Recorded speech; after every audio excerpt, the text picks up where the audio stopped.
Ya, jadi saya menilai bahwa pemberian abolisi dan amnesti ini bagi saya ini merupakan langkah yang blunder bagi seorang presiden. Di mana suasana sekarang ini kan lagi hiruk pikuk pemberantasan korupsi. Kenapa presiden melakukan hal seperti itu? Memberikan abolisi dan amnesti pada dua tokoh nasional yang publik sudah berharap akan segera adanya proses yang tegas dan jelas terkait dengan punishment terhadap para pelaku korupsi. Nah, akan tetapi setelah saya melihat sepak terjang dari kedua tokoh itu memang agak berbeda. Ya, Tom Lembong mensikapi dengan kearifannya, ya, dengan bahasa tubuh yang sedemikian berterima kasih pada presiden dan semua pendukungnya. Sementara Hasto kan dengan sombongnya selalu mengatakan we are the winner, kan begitu. Ini yang saya kira dua sikap yang bertolak belakang. Nah, terlepas dari semua itu, saya menghargai sikap presiden yang ingin melakukan langkah-langkah semacam rekonsiliasi terhadap sekian banyak persengketaan dan perbedaan politik antara rezim lama dan rezim baru. Itulah seorang Prabowo. Tapi ini disikapi berbeda dari sikap banyak pakar. Contoh, Rafli Harun, saya tutup nama aja lah, itu terbuka. Dia seolah-olah menjudge bahwa ini kesadaran hukum Prabowo yang menilai bahwa si Tom Lembong ini tidak bersalah. Akhirnya dia dikasih abolisi. Bukan begitu. Justru bagi saya, kalau Tom Lembong menerima abolisi ini, abolisi kan proses penghentian perkara yang belum berakhir. Betul. Ya, Tom Lembong sudah mengajukan banding atas putusan 4,5 tahun. Ya, dia sudah menyatakan banding. Begitu pula dari jaksa. Tapi setelah adanya abolisi dan dia gugur kan, ucapan terima kasih pada semua pihak, bahkan dengan presiden. Ini bagi saya ini sangat kontradiksi dengan sikap dia yang seolah-olah di awal itu jumowo bahwa aku ini the Mr. Clean, aku nggak bersalah, kenapa aku dikriminalisasi, kan itu yang digopublikkan. Tapi iya, digaungkan itu, bahkan semua pendukung dia kan seperti itu. Tapi begitu dia menerima abolisi, ingat, abolisi adalah penghentian sebuah proses yang tidak jauh dari proses pengampunan, kan begitu. Tidak jauh dari itu, hampir sama dengan amnesti walaupun berbeda konteksnya.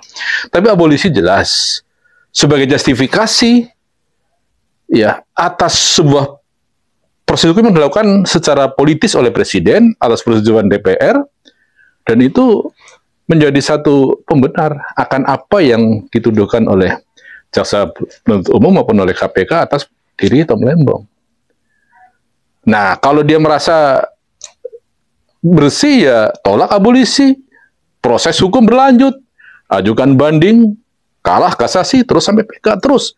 Kalau memang benar-benar dia merasa dirinya bersih, jangan dia merasa bersih tapi ya melakukan menerima pemberian abolisi dari presiden. Ini satu persoalan. Sedangkan di sisi amnesti, ya Pak Hasto Kristianto ya memang sejak awal dia sudah melakukan perlawanan dengan adanya demo dalam setiap persidangan. Bahkan saya setiap sidang pas berbarengan dengan sidang dia di Jakarta Pusat kan, selalu rame-rame dan menyatakan dirinya tidak pernah bersalah dan terus. Padahal secara de facto sangat kuat tuduhan ke dia sebagai orang yang bersalah. Tetapi dengan jumowonya dia merasa bahwa kami adalah sekelompok manusia yang bersih, yang tidak bersalah. Nah, tetapi sekali lagi kalau dia juga menerima amnesti sama dengan apa yang dilakukan oleh Tom Lembong. Jadi berbeda bunyinya dengan abolisi. Beda ya, tetapi kalau amnesti sih memang lebih pas dengan istilah pengampunan atas orang yang bersalah. Artinya di situ Hasto itu bersalah tapi dikasih ampun oleh presiden. Tapi amnesti konteksnya kan massal, tidak personal. Maka di situ ada jumlah kira-kira 1.116 orang kalau tidak salah ya, itu diberi amnesti oleh presiden, bukan cuma Hasto ya. Cuma karena di sini triggernya Hasto ya, yang lain kan tertutup, nggak populer. Enggak. Artinya kan kalau amnesti masih ada, dia pernah melakukan kesalahan. Ya, betul, betul. Artinya dia pernah melakukan kesalahan tapi dirinya diampuni gitu. Betul, ya. Abolisi kan digugurkan. Digugurkan karena pasal berjalan. Tapi ingat, keduanya merupakan pengampunan semua hak, sama-sama pengampunan sesungguhnya. Cuma konteksnya yang berbeda. Kalau abolisi, iya. Jadi semuanya sesungguhnya merupakan satu proses rekonsiliasi atau proses penyatuan, ini sama sebenarnya. Tapi abolisi ini ya lebih ke personal dan menghentikan proses yang sedang berjalan. Tapi ingat bahwa si Tom Lembong telah divonis 4,5 tahun, ya kan? Dia sudah banding. Nah, tapi dihentikan oleh presiden. Stop sampai di sini, jangan diterusin. Kan begitu. Nah, kalau dia menerima, ya selesailah proses itu. Nah, si Refli Harun menyatakan bahwa pemberhentian itu karena ada kesadaran Presiden Prabowo atas situasi yang terjadi pada Tom Lembong bahwa dia tidak bersalah. Bukan itu sesungguhnya. Ya, lain. Ya, nah kalau si Hasto memang konteksnya karena bersifat massal dan lebih ke berganing politik lah begitu. Saya kira begitu orangnya. Artinya abang sepakat gak sih dengan pemberian abolisi ke Tom Lembong dan amnesti ke Hasto? Sepakat tidak sepakat? Saya sepakat demi masa depan bangsa yang butuh ibarat kata menyatukan balung pisah agar NKRI utuh, maka memang perlu ada semacam rekonsiliasi. Udahlah yang dulu-dulu, sekarang ke depan di bawah pimpinan Prabowo kita harus satu. Ampuni yang bersalah dan satukan paradigma membangun Indonesia ke depan lebih baik.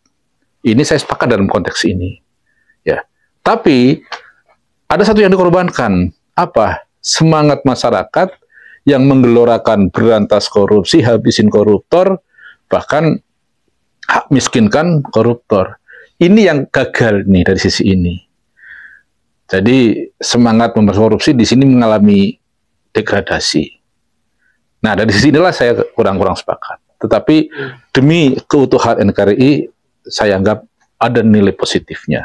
Bang, mungkin dari pandangan abang, itu Bang, ketika Tom Lembong itu diponis 4,5 tahun. Iya. Ini kan ada mensreanya. Betul. Ketika iya. Ada yang diperbuat oleh terdakwa. Artinya ketika dia merasa tidak pernah melakukan, artinya gimana sih Bang mensrea secara hukum tuh apa sih Bang pengertian mensrea ketika memang dia bilang tidak pernah menerima uang kursi itu? Jadi yang namanya mensrea itu kan niatan untuk berbuat sesuatu dalam konteks pelanggaran hukum. Ada niatan di sini. Pertanyaannya, apakah Tom Lembong betul tidak ada mensrea? Nah, maka kita kembali kepada definisi korupsi. Bahwa yang namanya korupsi itu kan tidak semata-mata seseorang menguras habis uang negara untuk kepentingan dirinya sendiri saja. Tidak. Tapi bisa memperkaya orang lain atau korporasi.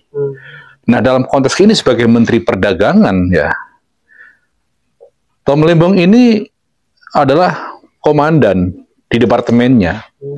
Maka semua yang terjadi pada kementerian itu, ya tanggung jawab dia. Dia tidak bisa melempar batu sembunyi tangan. Dia tidak bisa mengatakan bahwa aku melaksanakan ini karena ada perintah dari presiden atau apa, nggak bisa bilang begitu. You sebagai pejabat tertinggi di kementerian, ya lu yang bertanggung jawab. Adapun you tidak makan serupiah pun, tapi ingat bahwa keputusan itu menyebabkan orang lain kaya raya, menyebabkan orang lain tajir dan negara dirugikan. Masyarakat pun dirugikan karena impact dari adanya impor gula di saat kita lagi surplus gula. Ini kerugian negaranya di situ itu. Apakah kalau dihitung rupiah Tom Lembong betul-betul tidak makan itu? Boleh jadi tidak makan. Tapi akibat keputusan seorang menteri, ya kan, maka dampaknya luar biasa. Ada yang menikmati, ada yang tidak menikmati, bahkan ada yang terjerembab dari situasi itu. Ya ini maka dalam korupsi itu ya tadi definisinya bukan hanya memperkaya diri sendiri, tapi memperkaya orang lain atau korporasi. Karena dalam bisnis pasti ada take and give antar pilar-pilar yang tergabung di situ. Tidak seorang diri, ya kan begitu. Nah, maka di mana mens rea-nya ya di saat dia memfasilitasi proses impor itu. Nah, ini muncul mens rea. Apa? Mengkondisikan siapapun yang terlibat di situ untuk lancar dalam berproses. Maka ini ya mens rea masuk di situ itu. Walaupun dia tidak punya kerentak dalam hati saya kepingin dapat cuan dari situ, tapi nyatanya orang lain dapat, korporasi lain dapat. Nah, ini di situ itu. Maka tidak bisa dia terus lempar batu sembunyi tangan, tidak bisa. Menurut Abang, ketika perintah presiden, ada perintah perintah presiden. Nah, berhak gak sih sebagai menteri itu untuk ketika memang itu kebijakan? Ya semestinya sebagai seorang menteri, ya kalau kebijakan yang diberikan presiden yang sifatnya top down dan dirasa merugikan kepentingan negara, dia harus nolak dong. Meskipun dia harus taruhan jabatan sebagai resiko. Nah, kalau dia takut dipecat, terus dia menerima begitu saja, ya berarti dia cari selamat.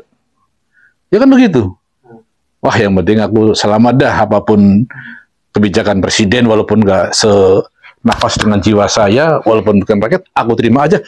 Nggak bisa begitu. Dia komandan, dia panglima di departemennya. Dia menyangkal dia tidak memakan. Meskipun menyangkal dia tidak makan, meskipun mengatakan bahwa aku hanya menjalankan untuk perintah presiden, nggak bisa begitu. Presiden memang sebagai the umbrella-nya, tapi pelaksana praktisnya kan menteri. Menteri lah yang bertanggung jawab apapun yang terjadi pada departemennya masing-masing. Terima kasih Bang atas pandangan hukumnya yang menurut kita juga mendapat pencerahan tentang abolisi dan amnesti. Terima kasih Mas.